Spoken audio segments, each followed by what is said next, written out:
Regardé un peu la série hier, que tout le monde m'a parlé, et franchement c'est ouf comment il a travaillé son truc, c'est ouf comment il a douillé tout le monde, c'est juste incroyable. Mais j'ai envie de vous dire qu'il y en a tellement de mecs comme ça, mais genre incroyable.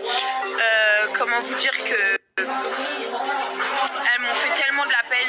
Après bon, aller jusqu'à faire des crédits c'est quand même abusé, surtout d'un mec qu'on vient de connaître. Moi la première, je suis une débile et je l'assume totalement parce que une femme quand elle donne son corps, son cœur, ça a 10 000%. Donc ouais, je suis choquée, outrée le comportement de cet homme. Et je sais même pas si on peut appeler ça un homme, mais bon. Hassoul, il a des ennemis partout. Et pourtant, quand vous regardez autour de lui, genre, tout le monde l'aime bien dans son entourage. Les plus gros palaces lui ouvrent les portes. Les gens disent que des trucs positifs de lui, mais au final, personne ne savait le monstre que c'était. Jusqu'à que ces 3 femmes et ces débattantes, elles n'ont rien lâché.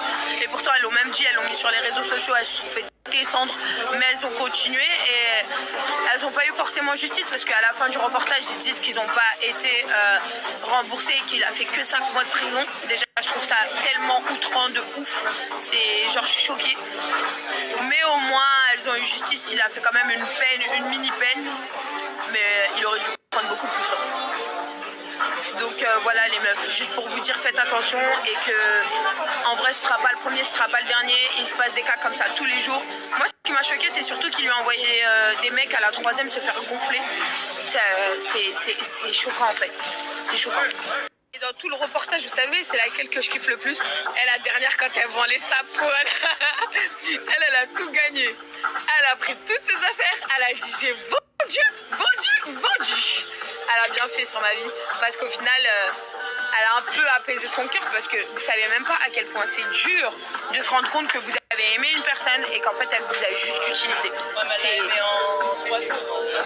Ouais, mais frère, le mec il lui a vendu du rêve, elle l'a peut-être aimé en 3 jours, mais frère, tu peux pas calculer. Tu sais pas, frère. Si tu passes 24 heures sur 24. Bébé, tu m'as aimé en combien de temps, toi? 2 jours. 5 heures. Non, mais pour vous dire, vraiment, c'est très grave ce qui se passe de nos jours. Et c'est très grave comment maintenant les hommes font leur argent sur le dos des femmes. Je vous jure que de base, c'est vrai que le 3/4 du temps, moi je connais des meufs qui me disent mais en fait c'est l'homme qui doit payer tout, ceci, cela, et que en gros c'est ta place de femme, toi t'es là pour t'occuper de la maison, t'occuper de lui, ceci, cela. Moi je suis pas d'accord sur ça parce que pour moi l'égalité de la femme et de l'homme c'est pareil. Ça veut dire que moi je travaille, lui il travaille, on s'entraide et c'est comme ça. Mais quand je vois ce genre de reportage, en fait elles ont complètement raison. Parce qu'au final les meufs, Miskina, elles l'ont pris à cœur, elles ont été terrifiées à se dire que le mec il va clamser et au final c'était juste pour lui faire prendre des sous et aller s'amuser avec une autre go. Mais quel délire en fait. Quel délire. Pote, va faire un crédit sur ton dos et à la fin si t'es dans la merde ça c'est ton dos. Mais pour vous dire que c'est waouh, jusqu'à où l'escroquerie et les arnaques vont pour se créer une vie en fait. C'est voilà. Et moi, je devrais dire que dans ces cas-là, extrêmes, avec preuves et tout, comme ça, de l'intimidation des femmes, parce qu'après, il faut savoir qui les a menacées quand même, quand elles ont grillé la vérité.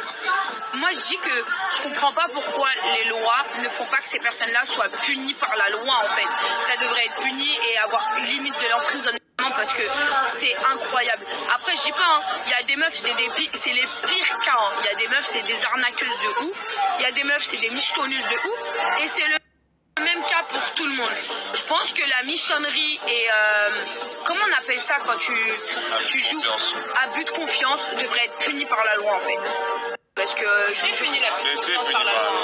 non mais il y a abus de confiance, mais c'est pas abus de confiance, abus de sentiment là. Tu sais quand tu prends quelqu'un par les sentiments tout ça là. Il y a ça un nom. C'est un nom, je sais plus. Bref, quand vous abusez des sentiments des gens et vous les faites tomber amoureux pour au final en faire votre jouet, ça devrait être puni par la loi en fait. Bref, tout ça pour dire que des fois la loi elle est mal faite et que c'est de pire en pire et ce cas d'homme existe énormément. Que ça va des petites sommes aux grandes sommes, hein. Tout dépend des moyens des gens, mais il y a des meufs elles sont dans la merde de fou parce que les mecs ils leur a pris le peu qu'elles avaient déjà, mais ils leur ont tout pris en fait. Donc voilà. Après, faut pas se plaindre. Hein. Quand la meuf elle se sépare, après elle fait la chemette, elle lui enlève tout. Parce que frère, quand tu vois que tu t'es fait niquer pendant je sais pas combien d'années. C'est un pervers narcissique. Non, mais les pervers narcissiques, ça on le sait, mais c'est pas ça. En fait, depuis tout à l'heure, on cherche le terme quand. Il y a un truc avec affectif dedans. Mais c'est pas abus, c'est pas abus. On cherchait le mot pour dire que quand vous abusez de l'amour des autres, des sentiments pour vos défunts personnels. C'est voilà. Émotion quelque chose. Je sais plus. En tout cas, vous atteignez. Vous apprenez que c'est carrément une autre personne, c'est le mec de plein d'autres, et que surtout son compte bancaire c'est le vôtre qui fait vivre les autres, et que c'est incroyable. Je sais pas. Et en même temps, j'ai envie de dire, arrêtez de